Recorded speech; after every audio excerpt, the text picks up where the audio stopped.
Welcome back, ladies and gentlemen, to the Fight Pit. We are here for the UFC 298 episode, Volk versus Ilya. It's your boy, Drew. I am with Gage and Sean, the best in the biz. You guys know the drill. We not off to a bad start so far this year, boys. Not a bad start to the year so far. Last card, the Hermanson versus Pfeiffer Fight Night card. We were 3-3 on our straight picks, 4-2 on our bet picks. Everybody's kind of about even. We're I think Sean and Kyle are leading the pack, and me and Gage on our picks are neck and neck as usual. So you guys make sure to tune in and get our picks ahead of every fight card. We essentially go undefeated every single time in one way or another. So, and make sure that you guys are joined for the Verdict MMA League, where you can make picks along with us, compete with us, see who can score the most points. Shout out to Verdict MMA. UFC 298, gentlemen, we've been waiting for this. We got Volkanovski coming off of his loss to Islam Makhachev by head kick knockout in the first round. Pretty quick turnaround, in my opinion. I think that the standard is like six months or so for, unconscious knockouts like that, or anybody who like gets choked out goes unconscious, I think. So I don't know. This is going to be interesting, man. Ilya Topuria looks tough. He has been talking the talk. Let's see if he can walk the walk. We saw him with Volkanovski's belt during the media press picture day. It's doesn't usually fare very well for people who are seen, presenting a belt before they actually win it. And think of people like Gastelum. Doesn't usually end up well if you're strutting the belt around before you actually own one. We have a pretty solid fight card. We got a long one on this one. We're kicking off the early prelims with women's 125-pound weight class. We got number 15 ranked Andrea Lee versus Miranda Maverick. Pretty solid way to open up the card.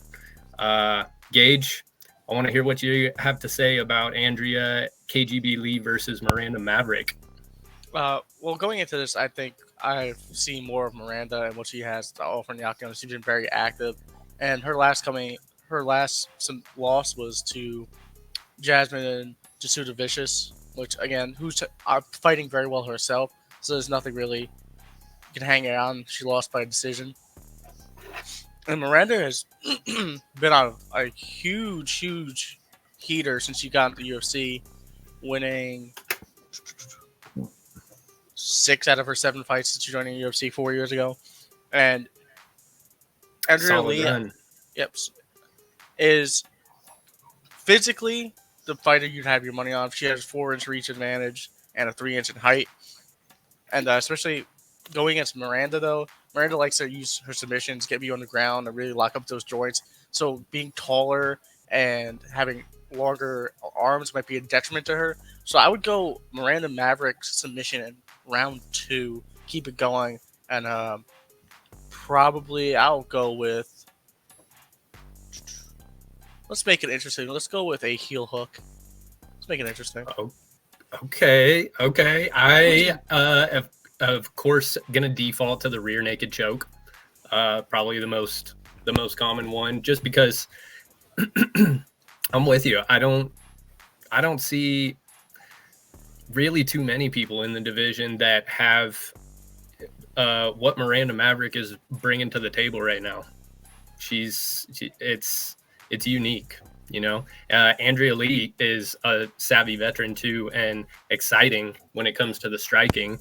Also, I forgot to mention Andrea Lee is coming off a 3-fight losing streak, by the way. Yeah, tough.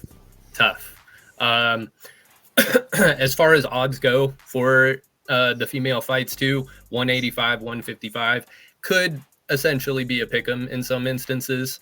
Not looking good for Andrea Lee as far as the way things have been going for him lately. The next one up is, excuse me, we got a 170 bout. Oban Elliott making his debut, making his official UFC debut against Val Woodburn. This one, guys, has been getting some attention in the press too, just based on how hyped I would say Oban Elliott is. He's a minus 300 going up against Val Woodburn, who's a middleweight going down to welterweight, which is, I don't know, going from Bo Nickel dropping down a weight class too.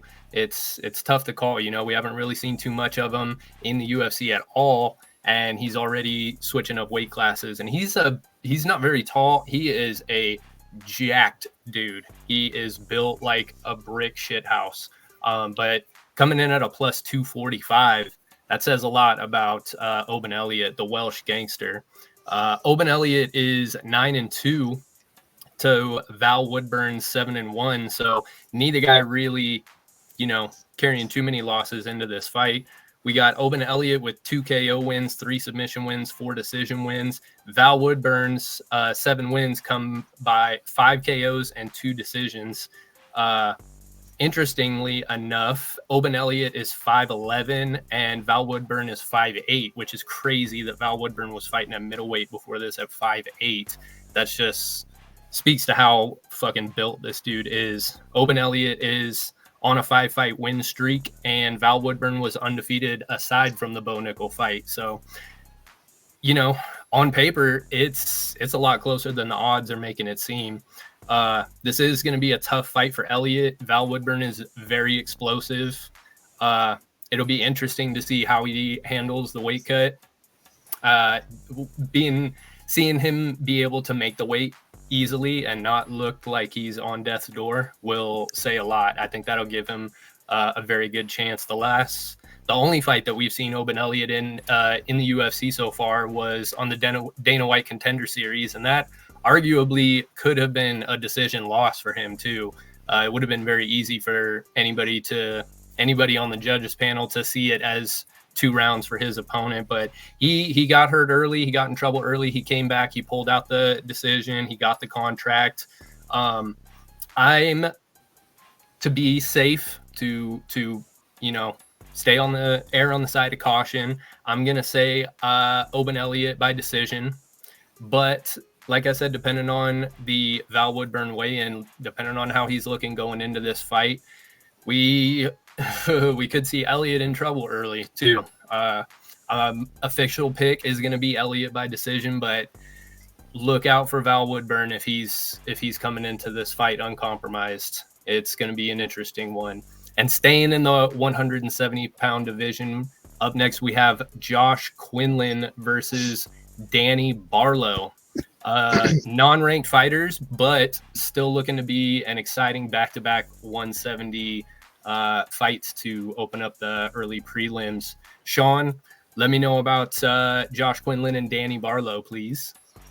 Well, if you're looking for 2 athletes that got into MMA a little later in life, these are definitely 2 of them. They both started after high school with MMA. Danny Barlow, this is his UFC debut. He is 7-0.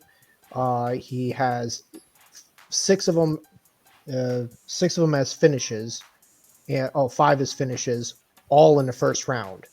Then Josh Quinlan is 6-1, and all of his wins are finishes, and 3 in the first round. So if I had to put money on something right away, I'm going by finish for sure, and I'm thinking that first round looks good. What we are very common on saying here in House Call Fight Pit is short notice fights. We usually don't pick them as the winner. Josh Quinlan 3 weeks ago took this fight. Danny Barlow, I know this is his UFC debut, but he's had a full camp. He has a better reach. He is a finisher. I know this is a big stage, but Josh Quinlan coming off a loss to taking this on short notice. I do believe this will be a KO finish by Danny Barlow. He has massive power.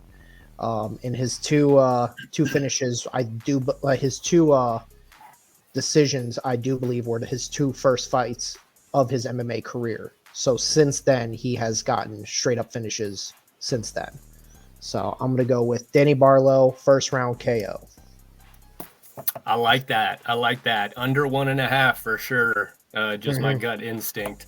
That one is, usually from the higher up you get, the more likely you're going to get a finish. 170, I think, is around the capper. That's usually where we start to see more finishes than decisions. These guys, I mean, the records say it all, coming in on short notice too, not faring well for people. We've had a few outliers here and there. I think Tim Elliott recently got a win on short notice, but beyond a couple heads here and there, just definitely don't throw the house on anybody making a short notice fight. That's the end of the early prelims. Before we go on to the rest of the card, I would like to give a shout out to our sponsor, PillowFight.com. The most comfortable pillow ever, 40% more premium fill than the leading manufacturers. Adjustable loft to ensure proper neck alignment, breathable materials, and construction to encourage airflow. If you have trouble sleeping, if you wake up with pain, in your neck and your lower back, it could be based on things like your positioning, but it also could just be what you're sleeping on. So definitely look to upgrade with Pillow Fight products. They have pillows, mattresses, and sheets, and some of the most comfortable pillows that you can ever hope to find. If you have trouble sleeping at night, if you have trouble staying asleep at night, definitely look into getting some upgrades on that sleeping situation, son. Hit up pillowfight.com to learn more. Thank you once again to Pillow Fight for sponsoring this episode. All right, moving right along to the prelims. This is definitely going to be difficult as far as pronunciation, so bear with me. We're starting off with a light heavyweight fight, Zhang Mingyang versus Brenson Ribeiro, I'm going to assume.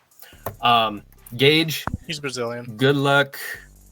Oh, thank goodness. Thank goodness, man. I'm gonna trust that you can pronounce these better than me, but if you don't, I will forgive you. Let me know who you got in this one. Pretty close matchup as far as the odds are concerned. We have the matchup of Zhang Mountain Tiger Minyan and Bredson the Gorilla Ribeiro. Ooh, so we're gonna have a jungle fight. The tiger or the gorilla. The age-old question we've always wanted to have. Brenton Ribeiro is coming off his Dana White's Contender Series fight in his last win. He's coming off 3 wins, and this is his official UFC debut, as well as Min Yang, his UFC debut as well. Min Yang hasn't lost a fight since 2019. He's on a 8-fight win streak in the last 4 years. Okay. Averaging 2 fights a year. I like Bredson has been very, very active in the last 2 years, having, I think, a total of 10 fights in the last 3 years. So he's been very, very active in his short career, even though he got into MMA professionally at 24. So he's been fighting for 3 years and has over 20 professional fights already. He's been maintained insane active status. I guess so. Jeez. But this is a detriment to him because he's wearing himself out while Min Yang has spaced out his fights very nicely and is coming in like top form. Has not lost, again, I've said, almost 5 years to the day. They both drop bombs. They are heavy hitters. Most of the wins come by TKO, knockout. But where Min Yang has the advantage is he's very, very good on the ground. Very good submissions, loves the rear naked choke, loves putting people out. But Ribeiro has great BJJ, can hold his own. I just think true experience over the years will win this because they're pretty much identical physically. With the Min Yang's 25, Brinson's 27. They're both 6'2", both 205. The big thing here is the reach advantage for Benson Ribeiro. 81 inches to Min Yang's 75.5. That is almost a full 6-inch reach advantage. Those are John Jones numbers. This is huge going into this because of how they both fight. They both throw haymakers. They both strike very well, very hard. I think Min Yang's going to look at this and try to keep it in close. Don't let him use his reach. And if he tries to keep it at a distance, take him to the ground, and just start picking apart, I would go at the under 2.5 here. Sorry, 1.5. It's a 3-round fight. Under 1.5. I don't think this fight lasts that long. I think they're going to feel each other out in the first 2 minutes and then start throwing balls to the wall. Who's going to outlast who? Who's going to last? And I would put money that Min Yang Zhang is going to win that exchange. Just if his credentials going to the last 8 fights and hasn't lost. He's looked phenomenal of the tape I've seen on him. And I think Bredson's last loss was a TKO loss. So he's been put out before. But it's been a 1.5 since that. But again, he's been very active. Had fought 4 times since that, being in the year. So I think Bredson's probably sends himself too thin. So I'm going to put the money on Min Yang under 1.5. By KO, by the way. Solid. Technically, I like it. Yeah, and trying to squeeze as many fights in under your belt as you can can be beneficial to you, but it can also be detrimental too, especially when you're at a weight class where guys just throw bolos like that, and any one of them can put you out.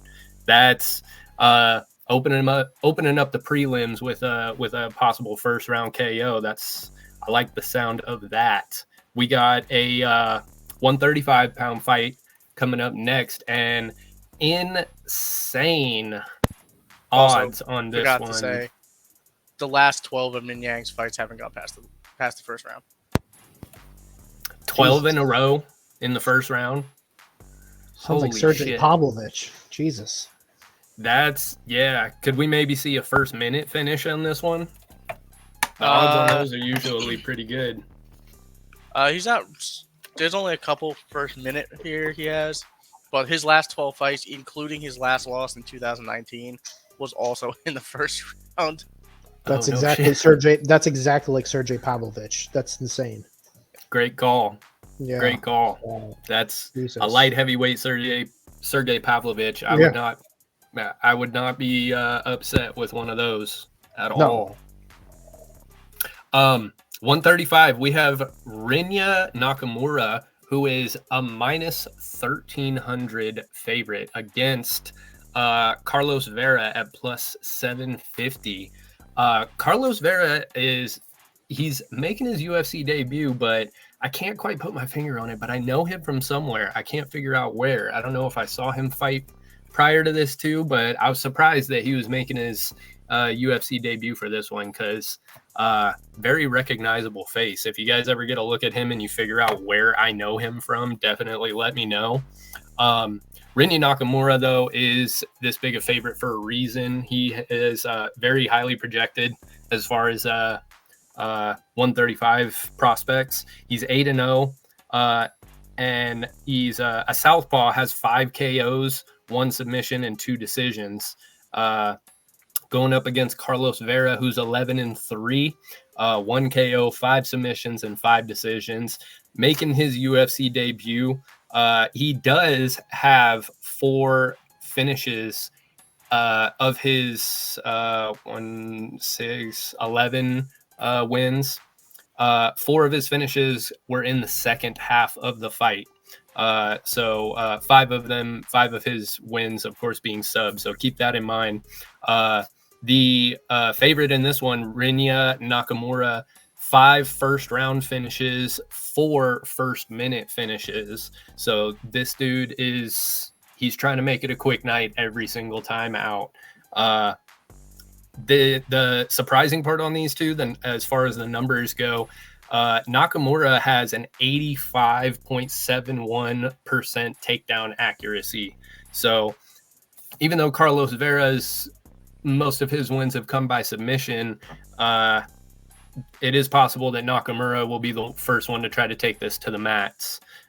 He has a 58% significant strike accuracy too. So of course, if it stays on the feet, it's going to be favoring Nakamura.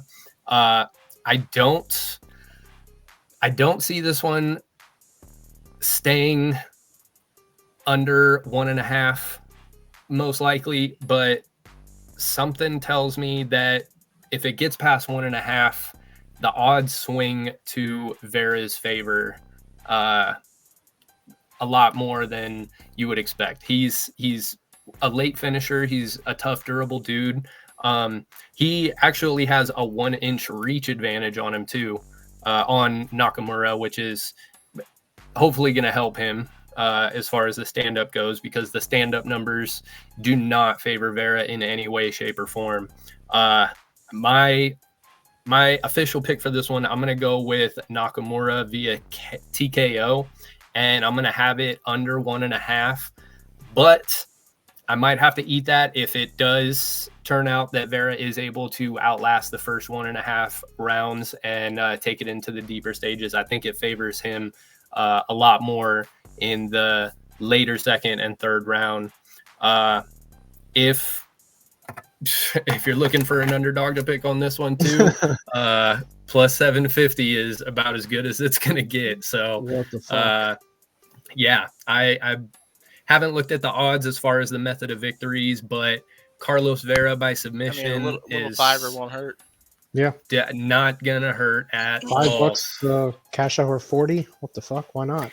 Very, very rare that you get odds like this for, like 135ers. When you see guys like Bo Nickel or, guys who might be able to, like a heavyweight who could, like Pavlovich, for example, someone who's, most likely going to put you out in the first couple minutes or so.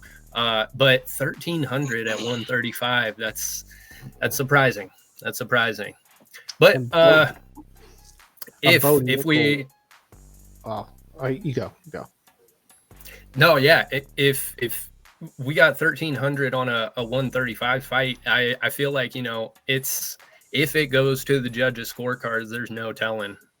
Yeah, definitely. With Bo Nickel, he was the biggest spread in history, and he was like a minus 1,800. So this has to be like a top 5.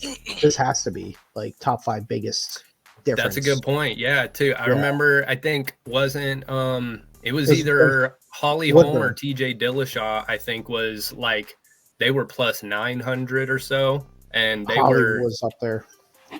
And those were title fights too, so you would think those would even be a little bit closer, but yeah, shit.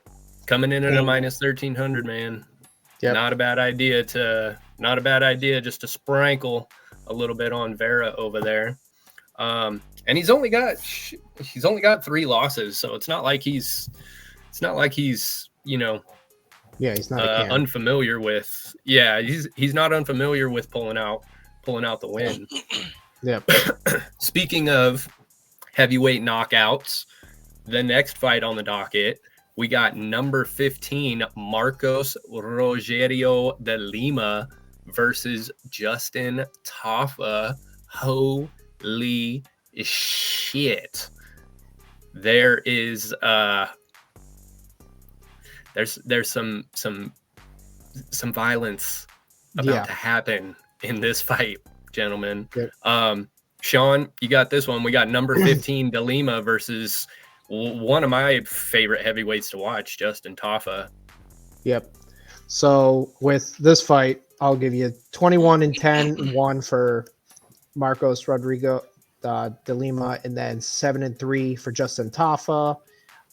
Last fight for de Lima was the flying knee that came out of nowhere from Derek Lewis running across this cage, acting like he holds Jorge Masvidal, and just I don't even know how the fuck Derek Lewis does this.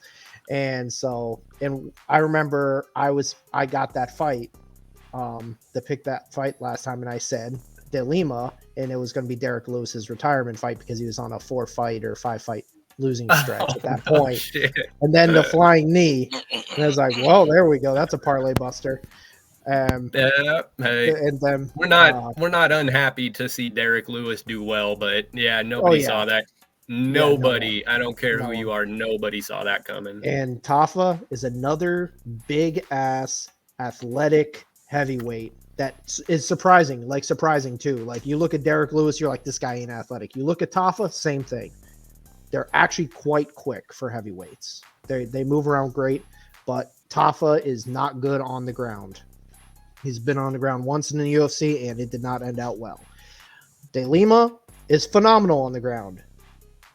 But the last 2 times I got this, where you got the well-rounded fighter versus the knockout artist, I'm 0-2 in those picks. So, and both times I've picked out the knockout artist. So I'm going to change it up. Guy. I'm going against it. I'm going to say, you know what, you knockout artist, you're not working for me at the moment. I'm going to go with De Lima. I think he's going to be a little more safer than he was with Derek Lewis and just pulling a Ben Askren and putting the head out and fucking eating a knee. I think we're going to get, I think it'll be probably first or second round. Well, I'll go first because regardless, I think this will end in the first. These guys are crazy. It'll be ground and pound or submission in the first round for De Lima. And I will, just for safe measure, I will go Justin Tafa by first round knockout so that we have all of our bases covered, because that's essentially going to be what my bet pick would be. Smart bet, De Lima, bet pick. I mean, Justin Tafa at plus money. Anytime you got Justin Tafa at plus money, it's not a bad idea just to sprinkle him in there somewhere on a 2 or 3 legger or straight up, just in case De Lima ends up being the parlay buster again. He's a good fighter. It's just one of those, like, you're in the heavyweight division, anyone can get knocked out. This isn't 125, 135, and Tafa he loves finding chins. Like, I've been thinking Tafa all day, and I'm just like, dude, every time I do this recently, I've been looking at my record. I'm like, every time I pick out the knockout artist, the better fighter wins. Like Michael Johnson this last weekend. I picked out the knockout artist, Michael Johnson. And I'm just like, I mentioned if it goes to decision, Michael Johnson wins the fight. But right. So I even picked how I was losing the fucking thing. So I'm pretty sure this fight will not make it to the decision any way, shape, or form. That's probably your safest bet of not who's winning, is probably under a round and a half. If they even have it under a round, I'm still betting under. I'm pretty positive this is a first round finish. Right. It's got to be. I would say, ordinarily over 1.5 runs in somewhere around the -200, -300 or so. But for these guys, I would say under 1.5 has got to be favored in this one. Yeah. Going from the biggest weight class to the smallest weight class, we got the women's 115. Pretty high profile fight for this one. Looking to be an exciting cap to the prelim card. We got number 3 Amanda Lemos going against number 7 Mackenzie Dern. Gage, my man, is no stranger to the ladies. Please break this one down for us. That was good. My boy. Sorry, you threw me way off with that. I had like the whole fight in my head. We were doing our we were doing our pregame before Oh, we no, started this no. episode, We don't need to talk about that. and that's what We're good. I was waiting this whole time when we got to this fight to bust that out. Yeah, so thank you, Kyle, when you watch this, for continuing to put me covering strictly the women's fights when these cards come up. So thank you, Kyle, for outlining this again. That's Anyway, so good. So we were saying pre-show about how bad Mackenzie Dern looked in the last fight against Jessica Andrade, and she did herself no favors getting back in right away and taking a fight on short notice that Tatiana Suarez had to unfortunately back out of. Amanda Lemos was her last title against Wei Lee, and if you lose that against Wei Lee, okay, like one of the best women fighters in the world right now. You can't say, "Oh, wow, she lost to Wei Lee," though. Of course, a lot of people do. Most people who walk on that cage lose to Wei Lee. Amanda Lemos has been very, very good for a very long time, and it's not going to stop anytime soon. She's 36, and still has a lot of years and a lot of gas in the tank, and is still ranked high and will continue to be there until she decides she doesn't want to be anymore. Mackenzie Dern, I don't think, poses any threat. Like, maybe her only shot is to outpoint Amanda, which I don't think she has a snowball's chance at making it through 3 to try to outpoint her. So my money would be the one of the few rare instances in women's MMA. I would go money on the under 1.5, and I would have Amanda Lemos within like the first 2 minutes, knocking her out back to back, just like how Jessica Andrade took her apart and knocked her out in the second. I think Amanda's better with her hands than Jessica, so I'm gonna move it up around, say first round knockout, Amanda Lemos. I like that. That's especially, it was rather, I mean, I don't want to say shocking really, but it was rather surprising how Dern looked in that last one. Wasn't a short notice fight, wasn't an unwinnable fight for her, we thought. Wasn't, it was. I personally can say that I was quite surprised at how bad she looked in that one. She like she's been, she went on that skid early on, and she looks like she looked like she had been progressing in all areas up until that last fight, and she got No game fucking plan. caught off No guard game with that plan one. whatsoever. Right. It looked odd.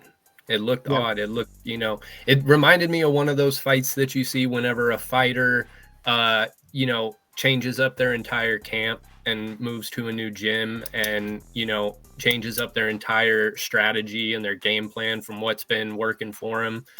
She's one of the best, if not the best, submission artists in that division, in maybe a lot of the women's divisions combined. And didn't look as though she was, anywhere near the same league as Andrade. So that'll be interesting. The odds have it pretty close. Lemos is open at a -130 to Mackenzie Dern +110. So we'll see what those odds look like. I got a feeling Amanda Lemos will probably swell a little bit too, but Gage's official pick, Amanda Lemos under 1.5. Last I saw was Amanda Lemos -135. Last I looked. 135, yeah. So they got money coming in on Lemos. I could see it going up to like 160, 170. But there are a lot of people that really like Mackenzie Dern too. So the line moves based off of money, and people do like her a lot. So, but that's true. Yeah. And she's, like I said, man, she's up there as far as the submission skills go. She can catch anybody, and it's just a matter of getting it there. He has to pay attention to her coaches. She didn't listen to her coaches at all in that fight. She just wanted to brawl. She wanted to brawl with someone that's going to kill you if you brawl. You don't do that. Not the best idea to abandon the grappling when you're going up against a Jessica Andrade who can just, she can punch holes through brick walls. So slam you on your head. Yeah, she's a beast. Those Brazilians, man, you don't brawl with Brazilians. I don't care what weight class it is. I don't care who it is, male or female. Just Yep. Never the best idea to just stand and bang with Brazilians because you will fall. That wraps up the prelims, boys. We are on to the main card, which is, actually, people have been complaining about How was that? scheduling, and I don't really see it. I've felt like, the last fight, even though it was at the Apex, even though, we get some questionable calls with the judging here and there, we get some fights that are, not action-packed 24/7. I don't feel like we've had all that bad of a time to start off 2024, but I feel like this card is going to be, when it's all said and done, I feel like this is going to be a solid card, especially kicking off this main card. We got a middleweight fight, number 15, Anthony Hernandez, Fluffy, the Fluff Man, versus Roman Kopylov. Anthony Hernandez opening at essentially a 2-1 favorite. To Roman Kopylov was a plus 175 at open.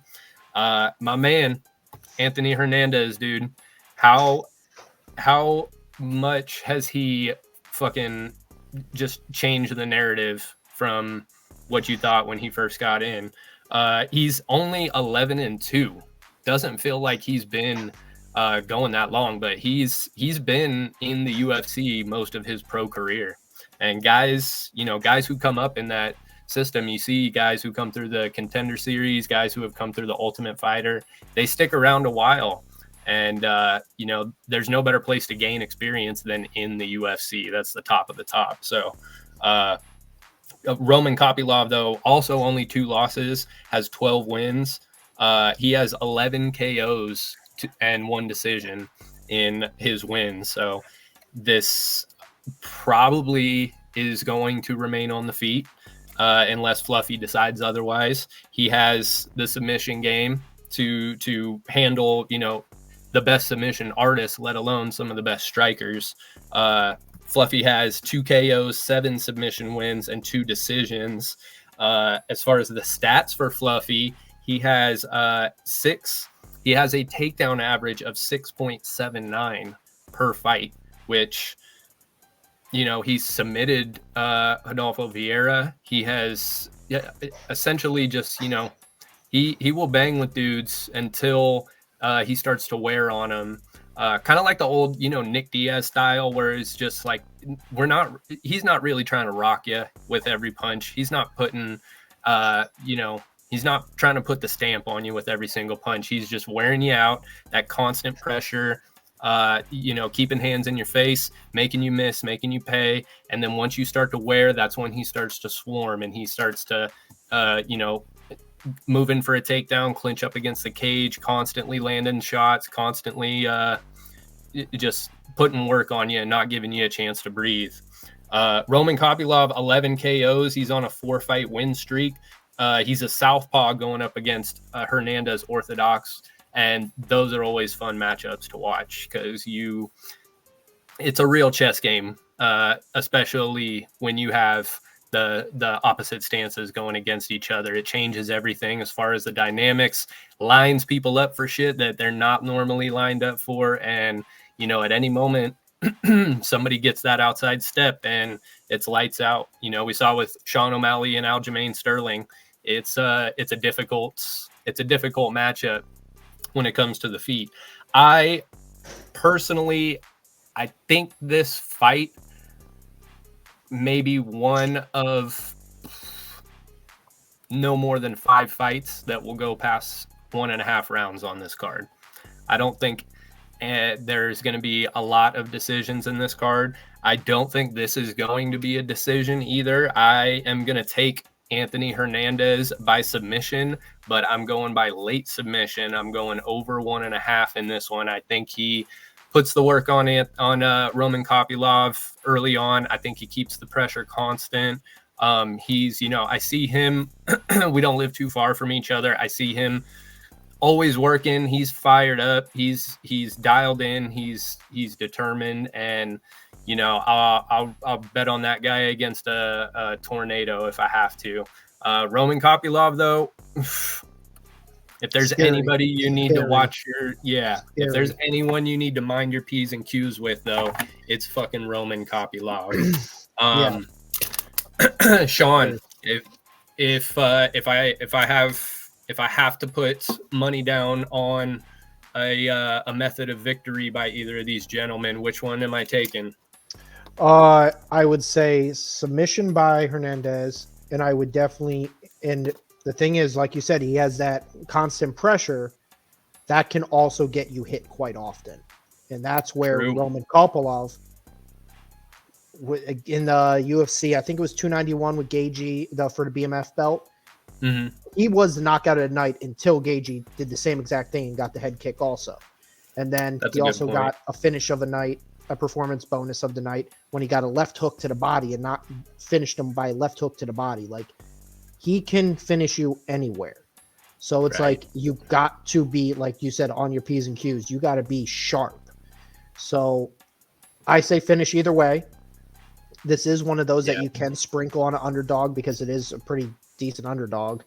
Regardless, this is one of those, like, a common like fan would not know about this fight, but someone like us that follow this sport, we see this fight and legitimately, I look at the rest of the card. I'm like looking at this fight like, oh my God, I'm so happy these two are on the main card. Like, this is an exciting fight. So people, please make sure you're paying attention to this one. You're going to get some excitement out of this for sure. No doubt. Absolutely. Neither of these guys are coming to bore you. Neither of these guys are coming just to squeak out a decision and try to add an extra digit to the record by any means. This one's going to be, it's an exciting way to open up an exciting card altogether. Sean, I'm going to keep it with you for the next one. We got a 135-pound fight. Number 2, Merab Dvalishvili versus number 3, former champion Henry Cejudo, former double champion Henry Cejudo, coming in as the underdog. Sean, this one is, for this weight class and for the guys that are involved, this is about as good as it gets if it's not a championship fight. Let me know what you think. First, I think it's wrong that it's the second fight on the card. This should be the co-main. This is a co-main event right here. This is one of those you even say make it a 5-round co-main. Both these guys have the tanks for it. This should be 5 rounds. Henry Cejudo, Merab. Let's see it going. It's number 2 versus number 3, so that's essentially a title eliminator. Yeah, this is. I think it's a number 1 contender fight because if Merab wins, he just beats Cejudo. He's been on this crazy streak. Like, he is the next guy. Like, there's no other way you could put it. And if Henry Cejudo wins this fight, he's a name. Like, he's like Triple C. Like, come on, Sean O'Malley, you kind of have to do it. If Sean O'Malley gets by Chito Vera, you have to do it. Like, the money's there too for both of them. Obviously, their record 16-4 for Merab. 16-3 for Henry Cejudo. I did not know Merab lost 4 times. Like, he's just so goddamn dominant. You think he's going to have an O or a 1 next to him. Like, it's one of those that I don't like this being a 3-round fight at all because I really feel like it big time benefits Merab. Because Henry, yes, he's an Olympic gold medalist, but he doesn't. That's the thing. A lot of these guys don't use their wrestling the way they should. And Henry doesn't. He likes his striking because it's clean. It's very good striking. But Merab is going to nonstop pressure, takedown, or takedown attempt. He has the most takedowns and takedown attempts in a fight in UFC history. And that was against Peter Yan. Like, Merab has a gas tank and he will not stop. Against a more recent former champion. Yeah, that's insane. Exactly. And it was 5 rounds to none. And some people even had it like 43, 50, 40. I think it was 2 people had it 50-45 and 1 had it 50-43. So that's right, man. 50-45 and Peter Yan. Yeah. That's why I'm saying, like, and Henry Cejudo has came out. If you haven't seen my name here, Henry Cejudo retired. He has said if he loses this fight, he 100% is retiring. Guess what, Henry Cejudo? You're retiring. This is not a good. He wanted 5 rounds too, but honestly, I don't give a fuck what Henry Cejudo wants after the whole bullshit with the coach and everything. You don't deserve any respect for that shit. Whatever happened in MMA community, that is not cool. Like anyone that's ever been in any sort of gym knows whatever happened there. I'm not going to get too much into it. Is bullshit. So I'm going Merab. I'm going decision. This is one of the few decisions on the card. Merab doesn't really finish people. Cejudo doesn't really finish too many people. They're definitely very strategic fighters in their way.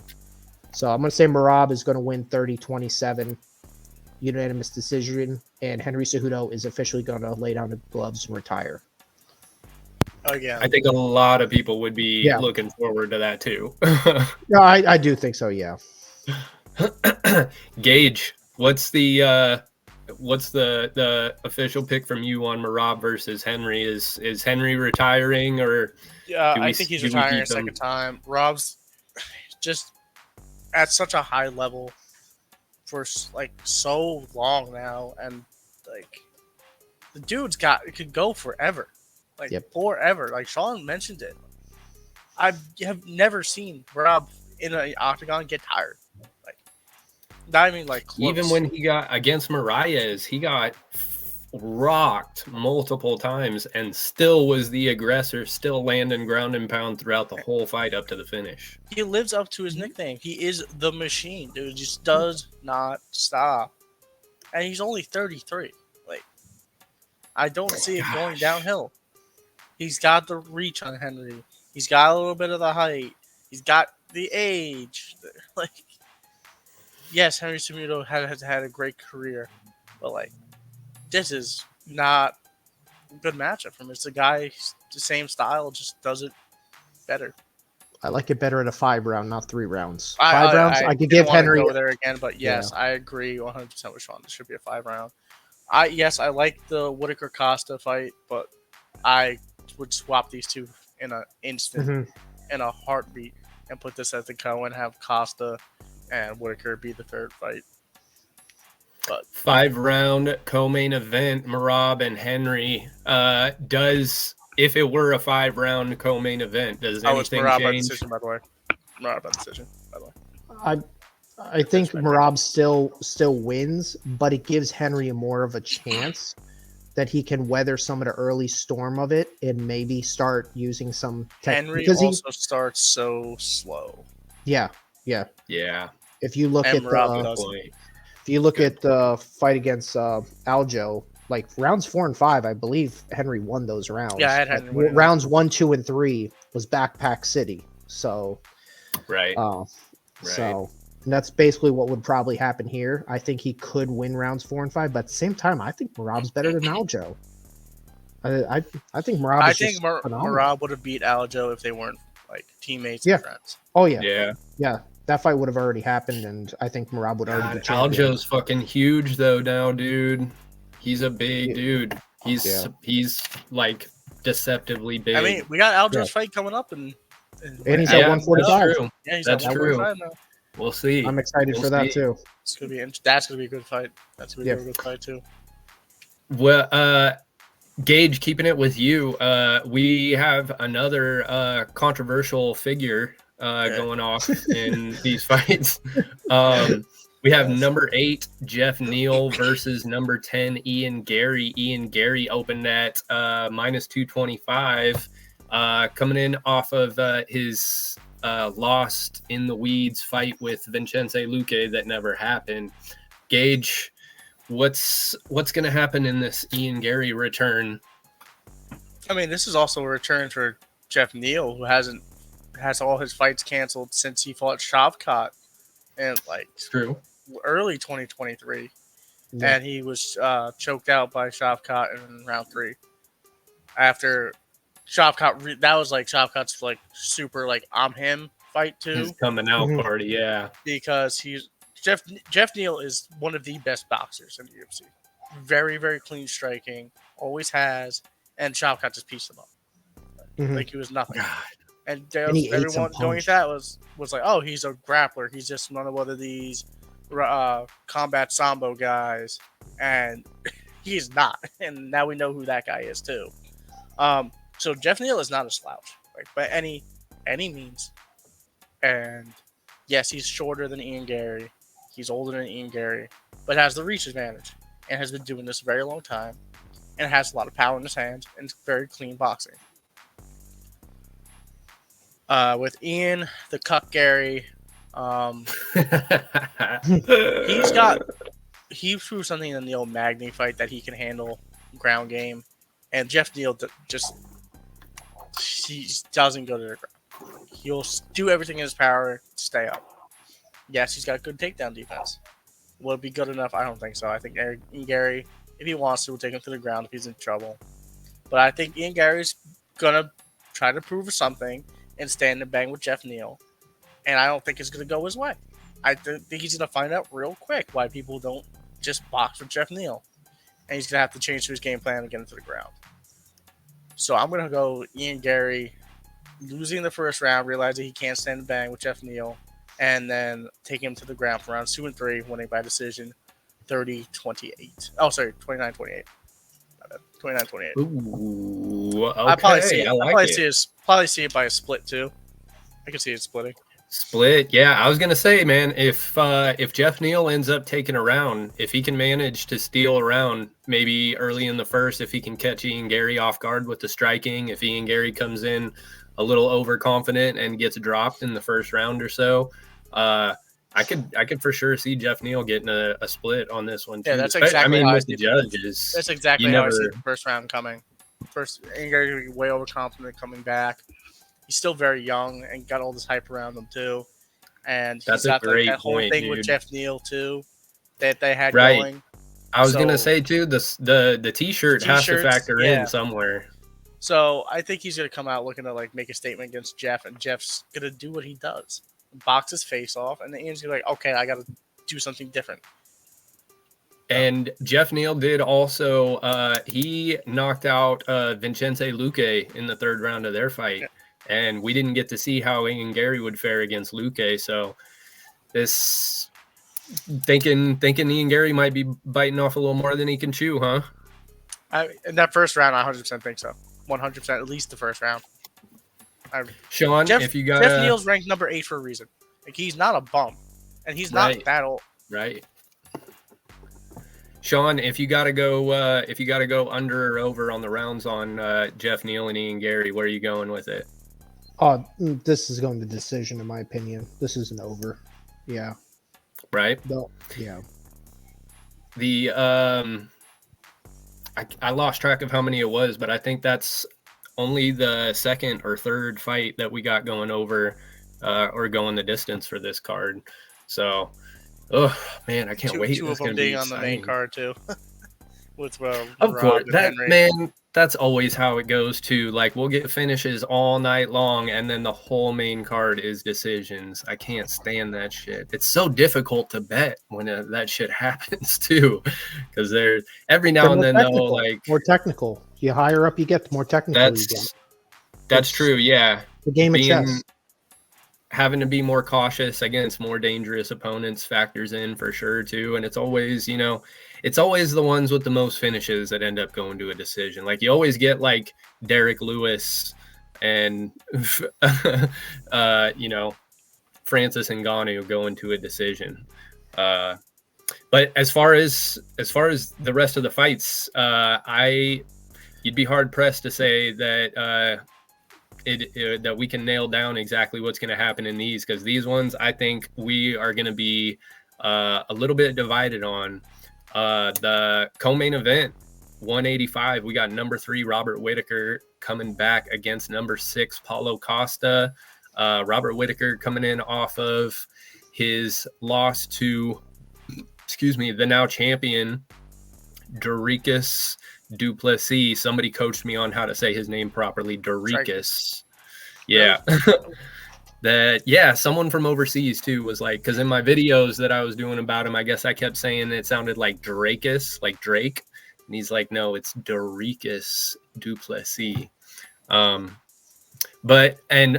Costa coming off of some of the nastiest staff you have ever seen in somebody. Oh man, I don't know how, when he pulled out of the fight at the point that he did. I was surprised when that picture came out that he hadn't pulled out sooner, because that was fucking disgusting. Yeah, credit to man. Paulo Costa for that. Like he really wanted to stay in that, and then that picture came out. I was like, ooh, nah, no. Dude, you have got to be a fucking savage if you're still Paulo looking Costa's to, also because off his rocker. If you follow him true. on any sort of social media, very true. You're probably right. You root for him if you don't. Like, people think he's just an idiot, but he's like, dude, he's actually hilarious. he's like, just a troll. Like, Yeah, I it's love so funny. the trolls. I love the trolls, man. Marab, fucking Marab. Paulo Costa, just have fun with it, man. Have fun with it. yeah, I fucking I'll love say it it. again. Marab is like low key, but very, very funny. Like, I mean, not so low key anymore, because everybody's If he becomes everybody's champion, on people it are now. going to see this way more. They're going to be like, "Oh, Yeah, Murad's ever actually since funny as Aljo- fuck." Ever since Murad's funny. Aljo like started like just get thrown out the door, Marab's really let his personality go, especially online. Super funny fucking dude. That's a Murad good with point, Sean too, O'Malley's yeah. jacket. Yeah, Dude, no, yeah. Now even, that I said it Sterling's earlier. He out. pulled out a Mexican flag at the press conference today. Got Mexican Marab today this weekend. I haven't seen any. I haven't seen Bro, any it's of the wild. media from today yet. Oh, I I gotta can't see wait, it. dude. I gotta see. He this. might be what everybody was hoping for from Sean O'Malley, because Sean was trolling on the way up. Sean's a you know, he's a quippy guy. He's got some things every now and then. But Marab is just on a tear with the social media marketing, and The whole thing he did on Cejudo, the whole video of him in the lab coat and everything, and breaking down Henry. and took his pillow gig too. If you haven't watched that video on Marab's social media, watch that video. It was one of the first things I saw from Marab on social media. I was dying laughing. It was actually very, very funny. Everybody, if you are following us, if you are subscribed to this channel and you watch the Fight Pit and you are not following Merab Dvalishvili, that is the main thing that we want you to take from this episode. Fuck all the picks, fuck all the predictions. You need to go follow Merab Dvalishvili on Instagram right now, and subscribe on YouTube. I'm sure he's got a YouTube also. Yeah, probably. And follow House Sports across all social media. Fight Pit on YouTube. House Sports. Yes. The new Fight Pit channel too. Yeah. Make sure you're subscribed to the Fight Pit and the House Call. As far as, you know, Whitaker and Paulo Costa, I'll go first on this one just because I know that it's gonna ruffle some feathers. We got Robert Whitaker at 24-7. He's been there, done that. He's seen it all. There's nothing, you know, he's gone up against Paulo Costa beat Yoel Romero, as did Robert Whitaker. Yoel Romero gave Robert Whitaker, in his wins at least, the toughest time that he's had in the duration of his UFC career. Some people would even go as far as to say that they thought Yoel Romero won one of those fights, me included. I thought at one point during that second fight, I said, man, if this goes to the judges, I would not be surprised if they gave it to Romero, because there were some scary times for him in that one. But at every second of every fight with Yoel Romero is scary, to be fair. As far as what's gone on recently, we've had him getting the loss to Duplessis, who is now the champ. Losing to the champ is not anything to really hang your head about. I'm sure he was happy when Duplessis ended up getting the win, because, you know, it makes it look better for his stock in the long run. Paulo Costa, though, the win against Luke Rockhold was just straight dominance. Nothing that we didn't expect to see. There was some fun times in there, but I don't think any of us were worried at any point that Paulo Costa wasn't going to win that decision if it made it to the judges' scorecard. I'm going to go out on a limb on this one. I'm going to say that Robert Whitaker is going to lose this fight. I think Paulo Costa is... I think the way that things have been going, Robert Whitaker has finally started hitting that, you know, that hill that, you know, fighters have to get over, where they can either continue to be dominant, or they, you know, kind of start to waver a little bit. They start to lose a step. The wars that they've been in start to accumulate, and they're just not what they once were. I hope that I'm wrong, because I would love nothing more than to see Robert Whittaker get to try to avenge the fights against Israel Adesanya at some point. And I think Izzy, if he comes back, he's going to be fighting for a title. So in the future, a Robert Whittaker Izzy title fight rematch would be fantastic. Paulo Costa has been there before, and he fell to Izzy as well. Definitely going out on a limb on this one. By Izzy. Yeah, dude. Yeah. Ultimately, I'm just glad to see both of them back and healthy and making it to this fight, because if there was any fight on this one, it's been almost 2 years since Paulo Costa has been in the octagon. It's been almost 2 years. Right. And it's not because he's been, messing up. It's not because it's not through any fault of his own. He's not, it's just shit that happens, man. You deal with injuries, you deal with things like staph, and it's just part of the game. Unfortunately, yeah, exactly. Unfortunately, it keeps people like Paulo Costa out from time to time, who are some of the most exciting fighters. But Gage, I got my bet in, man. I'm going Paulo Costa, and let's see what I put initially. I'm going under 2.5, and I'm going by TKO. Oh, man. I know. There's some feathers being ruffled on these ones. This might be one of the first for this. Is I'm going to not agree with you here. I'm going the Reaper every day.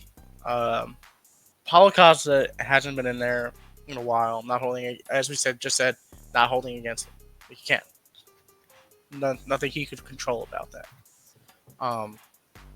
Yes, he's got the secret juice, but Robert Whittaker is a high-level fighter, and they're the same age. So you're talking about him hitting that bump. He's 33. He's not old. It's true. He's just been doing it for a very long time. It's very good for a very long time. At the top of the top, too. So you just expect guys that have been up there like Max Holloway, who's also super young, but has been doing this at a high level for a very long time. You can't count Robert Whittaker out, because he will make you pay for it. Every day of the week, he has dynamite in his hands. It's very technical, and you have to pressure Robert Whittaker, and I don't think Paulo Costa has the gas tank to pressure Robert Whittaker for 3 rounds. Just don't. See Paulo Costa get tired, especially in that title fight against Izzy, gassed going into that later round 3. Robert Whittaker's been there over and over and over. He has the gas tank, has fought the best of the best, and he'll continue to do so. I'm going to go over 1.5. Robert Whittaker decision. Okay. I think we have a full decision main card. Ooh, yeah, it's pretty standard. That's par for the course. I would not be surprised at that at all, especially with the name power that we got on this one. It's just Sean alluded to it before. It's just the guys that we have on this card are so skilled and are used to 5-round fights, so you won't see people get tired like that. That's a great point too. We got Anthony Hernandez is number 15. Roman Kopylov is the only person on the main card who's not ranked. Everybody else is a ranked fighter. He could be. He's that good. That's why he's fighting number 15. If he wins this one, he for sure will. Yeah. So, and we have number one contender fights upon number one contender fights. What do you want? What do you want from the card? You're gonna see. You're gonna get your money's worth. You get your time's worth. That's what I'm saying, man. This one is fucking. And honestly, if we could think how Triple C and Rob or how we think it's gonna go, and it does go that way, this could easily be the fight of the night. True. Because it depends on how Volk and Topuria go too, but I think this one has a lot of potential to be an absolute banger.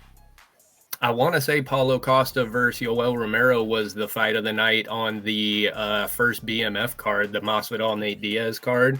I think those were, and Paulo Costa has fought on every BMF card so far, except for this 300 coming up. So he's liable for fight of the night every time out, no matter who he's going up against. Sean, round it out for us, my man. All right. This all depends on which Paulo Costa shows up. If this is the Paulo Costa that showed up against Yoel Romero or the first 2 rounds against Luke Rockhold, I do think you could see Robert Whittaker the 2 ways you got to beat him, or you just got to be even more technical striking like Israel Adesanya, or you just got to blitz him. Say, I'm going to eat something, but I'm going to get you, like Dricus du Plessis.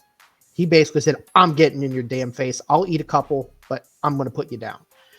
But Paulo Costa also has the Vettori fight. He has to change weight. He has to and he looked like shit that fight. The last round of the Luke Rockhold fight, he didn't look good. He was on his back when the whistle went. Luke Rockhold was smearing his blood on his face. Like he did not look good there. The Israel Adesanya fight is the clearest one. He looked like crap. You cannot taunt Robert Whittaker. You're going to have to blitz him, take a couple shots, do a Yoel Romero fight, and just say, I'm going to get hit. I'm going to eat some nasty shots, and I'm going to put him down if I'm going to win. I don't think he's going to do that. It would be fun. It'd be fun. If he does that, we're going to get the best possible fight we can get. If we get Paulo Costa pushing, Whittaker playing off his back foot, that's going to be the most fun fight. I don't think that's going to be how it is. I think Robert Whittaker is going to piece him up. It could be 30-27, in my opinion. I say Robert Whittaker is going to win by decision. I say the only way Paulo Costa wins this is what you said, Drew, is basically a TKO in the first 2 rounds, basically. Yeah, I don't know why. I've just had a feeling about it ever since I looked at it on the assignment. It's just something feels, it's up in the air for me. I think, looking at how Whittaker has fared lately, it's a tough gauge because, like I said, he lost, but he lost to the now champion. Yeah. And that's not something to hang your head about. It's not something to write anybody off over either. I do have something about Whittaker. I do believe he is the greatest all-round middleweight of all time. When it comes well-rounded fighters, you look at Anderson Silva, he's very one-dimensional. You think Israel Adesanya. You look at some of the greats we've had in the 185 weight class. Robert Whittaker is the greatest well-rounded fighter this weight class has ever seen. So he's going to be on point. You got to beat him some way. You got to take your one element you're better than and just beat him. I agree with that. I think the only person that you could possibly put ahead of him was GSP at middleweight, and that's that's the only way that anybody can bump Robert Whittaker as far as being well-rounded. Both of them coming up from welterweight too, so that's very, very exciting co-main and leading into a very highly anticipated main event. Possibly one of the most anticipated 145-pound title fights in recent memory, which is saying a lot because we've had a lot of them. We have the champion Alexander Volkanovski defending his belt once again against number 3 Ilia Topuria. Like we mentioned before, Alexander Volkanovski coming off of a head kick knockout to the champion at the weight class up. So it doesn't affect anything as far as his title reign. The only thing that it affects is how we feel about him coming into this fight. And ever since it was announced, I have not felt good about it. But I'm torn because I have said this ever since the Brian Ortega fight. Seeing Alexander Volkanovski fight out of those submissions, I had bet and picked against Alexander Volkanovski in every single fight he had up to that point. I didn't think he was going to make it past Max Holloway once, let alone twice. I didn't think he was going to make it through those Brian Ortega submissions. Just the two That guillotine was rough. the deepest submissions you could possibly get in a UFC title fight, and somehow he muscled his way out of it. Somehow he hung on and ended up doing well after that too. That wasn't like he didn't end the fight on his back or anything after that. He didn't end a round on his back. He didn't end a round on the back. Right. That was the greatest round in MMA history. Round 3 of that fight, Brian Ortega, Alex Volkanovski, I will say is the greatest round I've ever seen in my life. It's up there. You'd be hard pressed to find another one. That was very impressive. So, taking that into account, we've got a very difficult opponent in front of him. Ilia Topuria is 14-0. He has 4 KOs. Surprisingly, I think Topuria is going to have everybody's looking at him as the knockout guy, as the guy with the nicest boxing, as the guy who's, going to come in and put Volk out on the feet. I think that his best shot is on the ground, and that's because he has 4 KO wins, but he has 8 submission wins. He has a 56% takedown accuracy. He only I say only, and compared to Volkanovski, he only lands 4.44 significant strikes per minute to Volkanovski's 6.1 significant strikes landed per minute. Alexander Volkanovski has 13 KOs, 3 submission wins, and 10 decision wins. And he's boasting a 60% significant strike accuracy. I think a lot of people are writing Volk off for this one based on, like we said, the fact that he's coming off of a head kick knockout, and it's a rather quick turnaround based on, what we would expect. I am going to take Alexander Volkanovski by TKO over 2.5 rounds. I haven't looked at the odds at it. Volkanovski was barely a favorite when it opened up. I would not be surprised if the odds end up swelling in the favor of Topuria by the time the fight kicks off. But I said it since the Ortega fight, man. Ever since that fight, I said I am never going to bet against Volkanovski ever again, and I got to stick to that. Sean, I'll start with you on this one. What's am I wrong, or are we all going to agree this time? I've been thinking about this fight a lot, and my biggest thing is being knocked out, and this is under 4 months. Under 4 months, you're fighting again. Even Islam Makhachev even was saying, like, I don't want to see him fighting till at least March. Like, I understand this is later February, but still, like, he's right. Normally you go 6-7 months after a knockout like that. And I think Topuria's boxing is going to get him to get to the ground where he could get those submissions. I think Topuria does exactly what he's been. I want Alexander Volkanovski to do it. I really do. I've had a bad taste in my mouth as soon as this fight actually was even announced. Before even him fighting Islam, I was like, Topuria just looks so goddamn good everywhere. And that ground game really scares me because he could get there with his punches. He beat the shit out of Bryce Mitchell on the ground. Don't forget that. And that's probably the best grappler in the division. And right. So I'm other than Brian Ortega. Got to give Brian Ortega his dues there. Of course. Yeah, but I think Ilia Topuria does it. He's going to finish Alexander Volkanovski, in my opinion. I don't want to see it. And new. I'm going to say Ilia Topuria. I'm going to say second round, ground and pound. Ooh. Maybe if he gives up his neck, I could see a rear naked choke, but I don't think he's going to. I think Alexander is too much to give up that neck. He didn't give up the neck to Islam. I don't think he's going to give up the neck. So I'm going to go ground and pound. Yep. I like it. That I would not be shocked one bit. Not one bit. I want, with all of my heart and soul, I want Volkanovski to do well, and I want him to be okay coming out of this fight because, taking 2, we've seen what happens to guys when they just start stacking knockout losses, and it does not bode well for them. moving forward from that. Gage, we got it split, man. You're the tiebreaker. Thank you for saving me for last. Oh boy. So so in our group, I mentioned I wanted to do a little something on this fight. So I might as well just do it here while we're talking about it. Yeah, we can clip it too. The last person. Give me the name of the last person that beat Alexander Volkanovski that wasn't Islam Makhachev. Not in the UFC. Couldn't tell you. Okay. Give me the name of a person to ever beat Alexander Volkanovski at featherweight. It was lightweight. Both were at lightweight. Oh, no, and welterweight. Welterweight at 170. Yeah. I like where you're going. So the answers are 0. Am I correct? 0. Yep, Correct. Okay.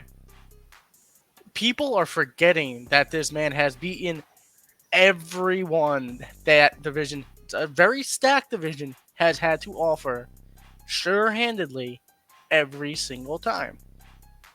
And he moved up once against Islam, lost the decision, and then dismantled Yair Rodriguez like it was nobody's business. Yep. And everyone's like, oh, Yair's got the striking, he's good all around, because Yair is. But Volk is like, no, I'm still that guy, and he is still the guy. Yes. Number one thing, we need him to like walk away from this fight. Okay. Like, yes, number one. Like no one, win or lose, wants to see like a traumatic brain injury to Alexander. Like, no one wants to see that. Mm-hmm. Ilia Topuria is talking like he is the guy. Like Alexander Volkanovski isn't the boogeyman for the last 6 years. Like he's been a champ for almost 7 years. He's got the longest active win streak of everybody. He beat Max Holloway. Max Holloway, who doesn't lose to anyone else, 3 times. 3 times. And has made it more and more clear of those 3 times that he is better than Max Holloway. Every single time they fought, Volk has pushed the gap further and further and further. And Max is much younger. Volk is playing into the old, people say I'm old thing. Like that was his whole shtick at the press conference too, with the old great trolling by the way glasses. too. Like that whole commercial, that little like commercial was hilarious. Like good for Volk. I also play rugby, and he's a former rugby player that I mention all the time. The dude's a nutcase. Like nice. Yeah. Like, you have to kill that man to put that man in a submission. Like you're gonna have to put him to sleep. That's the only way you're gonna stop the dude. He just will not stop. His gas tank is infinite. Mm-hmm. Never seen a dude slow down for a second. And I don't know if Ilia can hang with him for 5 rounds. I really don't. And Volk will drain you too. He will make you use every bit of your energy because he knows he has more. And he can go to round 5 over and over and over again, like he's had for the last 7 years. Ilia pulled a Conor McGregor today and ripped the belt off Volk's podium, and was like thinking this whole like thing. You're playing with fire. You're like forgetting who this man is and who he's been. He just doesn't lose at this weight. And like I don't know what going through Ilia's mind, if he's playing this character or like really just trying to hype this up, or like really kind of cover up that little voice in the back of his own head, like trying to fight Alexander Volkanovski. But man, you need to really think about who you're going to step in the octagon with, because the man's a certifiable GOAT at the weight class. Bar none. All facts. So I'm gonna. And one thing. And sorry, before I finish this rant, I'm gonna give my pick. And Ilia said Josh Emmett is a bigger threat. He's like Volk doesn't have any finishing power. That tweet. He's like, yeah, I really don't think he has any finishing power. I'm like, where have you been? He just put out Yair. Like he just put out Yair. Like, have you watched any of his fights? He's put plenty of people out. The only person he hasn't put out is Max Holloway, because no one does that. Like, just makes no sense. Ever see the meme? Smoking a cigarette. Vulcan 4, it's Vulcan 3. Putting him out in 3. Fuck him. Oh, I love it. I love it, dude. Yeah, like what Gage was saying too, one thing that stood out to me is that nobody who flaunts the belt before they win it ever ends up winning it. I can't remember one time. There's a few that stick out, like Kelvin Gastelum. Connor with aside Aljo. from The only one that has done Right, it was yeah. Connor and Aldo. That was it. aside from Connor, and I think I don't remember anybody doing it before Connor either. I think he's probably the only one that has ended up making those visions come to fruition, and it's to me it's just never a good look when people are that. I'm no hater on anybody who is confident, even to the point of even being cocky. I love it. I'm all for it. I'm here for it. Anytime anybody has that level of confidence in their ability and is on that level mentally, it's a mental game just as much as it is a physical game. And having your head in that mind frame it's admirable. But dude, it's Volk we're talking about, man. Like that when he was up against Korean Zombie, that fourth round or whatever, when he was asking him like, "Are you all right? okay? Are you sure? Okay. Are you like?" That's been burned in my. That's borderline traumatizing. Like there's no way you can look at that guy and say that anybody is going to work him very easily at all. Yeah, I'm like me. I agree with you guys, and I want Volk to win. It's one of those things. It's like I feel that this is it's a weird one, and it definitely just the knockout being that short ago is the big thing because his like you only need one to clip that chin, that temple, even one to even sneak a foot to sneak around and hit the back of the neck. It starts here, so it's legal, but it gets around the back of the neck. It only takes one, and that's why I'm picking like in the second round. Just because if it does go 5, I definitely favor Volk 100%. But that's why I just have a weird feeling on this one.